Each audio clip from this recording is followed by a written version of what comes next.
queria bater um papo com você hoje sobre algo que tem de fato preocupado muito meu coração ao longo desses dias. E que eu queria te chamar para atentar para isso. Eclesiastes, no capítulo 6, no versículo 7, vai nos dizer assim: todo esforço do homem é para a sua boca, e contudo nunca se satisfaz o seu apetite. Esse texto, esse único versículo que nós vamos pensar sobre ele hoje, nos fala sobre uma fome insaciável que todos temos. Todos nós temos desejos que, por mais que nós tentemos satisfazer, nunca chegarão a se esgotar. E às vezes esses desejos nos impulsionam a coisas boas da vida, nos impulsionam a conquistas, nos impulsiona a avançar diante de desafios, mas outras vezes esses desejos são prejudiciais. Em vez de nos fazer avançar, nos fazem cair, nos fazem ficar prostrados. Num tempo como esse de quarentena, é muito comum, nesse momento de isolamento, alguns desejos surgirem no nosso coração com maior intensidade. Talvez você esteja passando pelo mesmo problema que eu.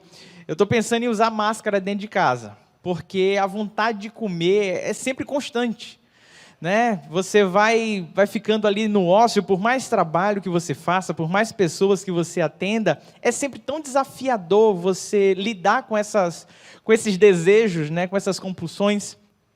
E é natural que surjam algumas compulsões ou alguns vícios durante esse período. E é sobre isso que eu quero te alertar. A palavra de Deus vai nos dizer lá no livro de Samuel, o segundo livro de Samuel, no capítulo 11, que no período que era comum os reis irem para a guerra, Davi decidiu ficar na sua casa. Ele mandou os seus soldados, os seus comandantes, ele venceu a batalha, mas ele preferiu ficar em casa. E num belo dia ele começou a passear ali na varanda de sua casa e surgiu um desejo que foi muito forte, a tal ponto dele ficar obstinado e cometer uma série de transgressões. Não apenas pecou diante de Deus, mas cometeu crimes. Ele começa a espiar uma mulher que estava tomando banho. Ele decide então seduzir essa mulher até o seu palácio. Ele tem relações com essa mulher engravida dele. Ele tenta encobrir essa gravidez usando o soldado Urias, que era o marido dessa mulher. Ele chama esse homem da guerra, mas esse homem decide ficar de guarda. Ele diz: é um absurdo eu estar em casa com minha mulher enquanto meus amigos estão lá na frente de batalha. E nesse cenário todo que nós estamos vendo aqui, Davi consegue ir de ladeira abaixo. Ele faz uma carta, manda pelo próprio soldado Urias para que ele desse ao comandante e colocasse Urias no local da batalha onde a batalha era mais violenta, e provavelmente Urias morreria. Nessa sequência, uma bola de neve de transgressões, de pecados, de crimes estão sendo praticados. Tudo isso por conta de algo que eu e você talvez estejamos sentindo: tédio, ócio, sabe, aquela sensação de vazio, e a gente fica dizendo: o que é que eu posso fazer para preencher isso? E a gente começa a procurar alguma coisa que satisfaça o apetite do nosso coração. O tédio é tão difícil de ser administrado, o ócio é tão difícil. Algumas pessoas dizem que a mente vazia é a oficina do diabo. O período de ócio é um período complicado. Na verdade, o ócio do cristão tem que ser um ócio intencional. A gente tem que ter intenção até mesmo para os momentos de lazer. Não dá para viver a vida de uma maneira aleatória, não dá para viver a vida de uma maneira displicente. Tem uma frase de Russell Shedd que eu gosto muito, que diz que todo dever do cristão se resume em uma única palavra: vigilantes. Esse é o desafio que eu e você temos para esse momento de quarentena. Agora que você está sozinho, tendo que lidar com o seu próprio eu, nesse momento onde os desejos começam a aflorar no teu coração, você precisa dominá-los. A fome não pode ser maior do que a tua própria vida. Nós comemos para nos alimentar e permanecer vivos, permanecer firmes. A partir do momento que o alimento ele não nos oferece mais algo de bom, ele está oferecendo um resultado negativo, a gente tem que abdicar dele. E o problema das compulsões num momento como esse é que nós sofremos quando não realizamos o desejo do nosso coração. E uma vez que realizamos aquele desejo, a gente também fica num sofrimento porque é tomado por um tédio, Há um filósofo que diz que o homem vive em um pêndulo de sofrimento, que envolve o tédio, depois de ter feito uma conquista, e o desejo.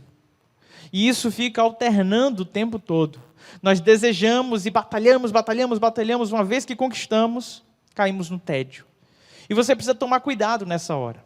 Cuidado para que a saciação ou a satisfação desses desejos não tragam para a tua vida um prejuízo muito maior.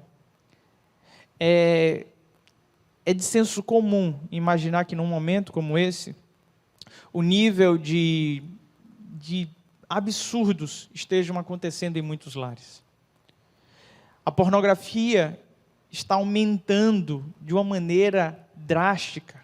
O acesso a ela durante esses dias de quarentena tem sido um grande terror, não apenas para homens, mulheres, crianças, idosos. Essa praga está alcançando a todos no momento que nós estamos vivendo. E não tem nada mais individualista. Não tem nada que caracterize mais uma sociedade que abdicou de Deus e decidiu idolatrar a figura do homem do que o ambiente da pornografia, do que o ambiente da porneia. E hoje, eu e você, como servos do Senhor, somos desafiados dia após dia a conviver com esse cenário que você pode tentar assistir TV, vai aparecer alguma imagem, você pode ir para uma rede social, vai aparecer. Nós somos bombardeados o tempo inteiro.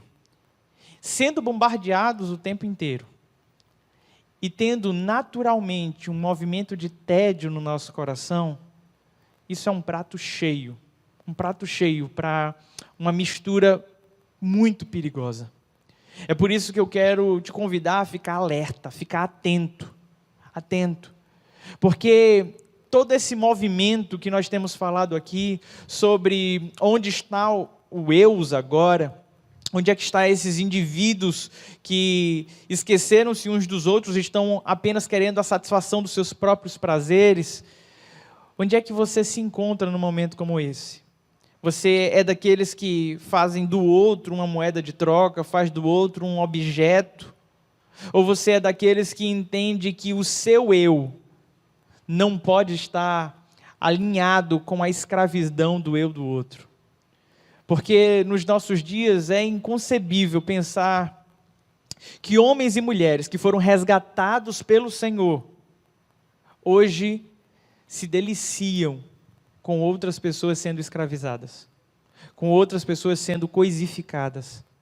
Num momento como esse, que nós entendemos que todo o esforço do homem é sempre para o seu desejo, e esse desejo nunca se satisfaz, eu e você somos desafiados a um simples movimento, de dar uma pausa e dizer: os meus desejos não podem ser maiores do que a minha própria vida.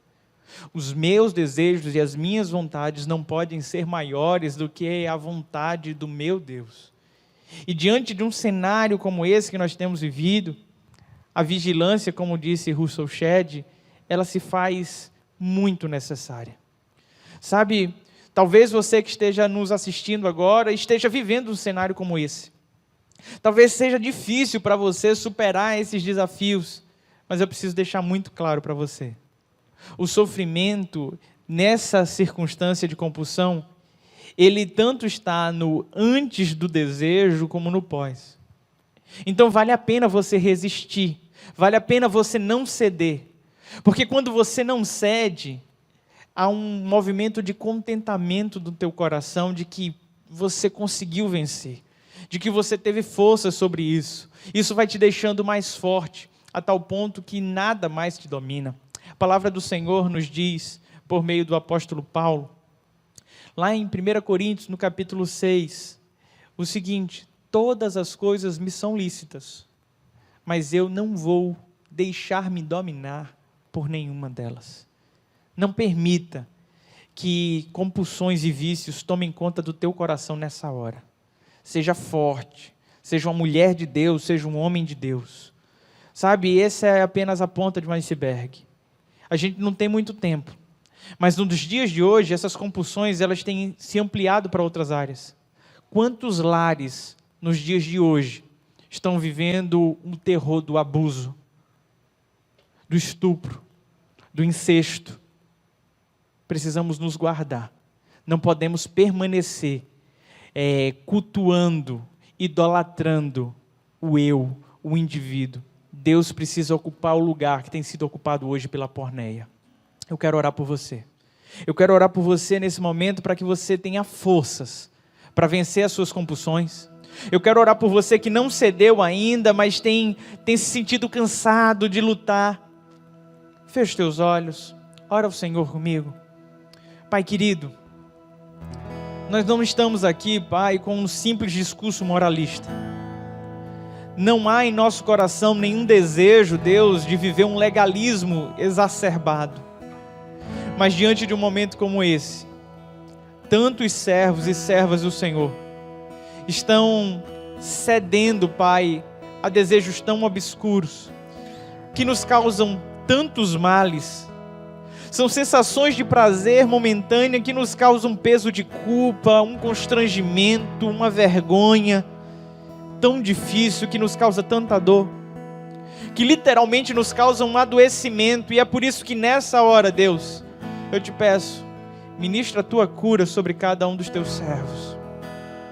Que nesse momento, em vez de perguntarmos aonde é que estou eu, onde estão os eus dessa sociedade, possamos entender aonde o Senhor está, porque aonde a tua presença está, Senhor, ali a liberdade, a libertação de todas as cadeias que nos prendem.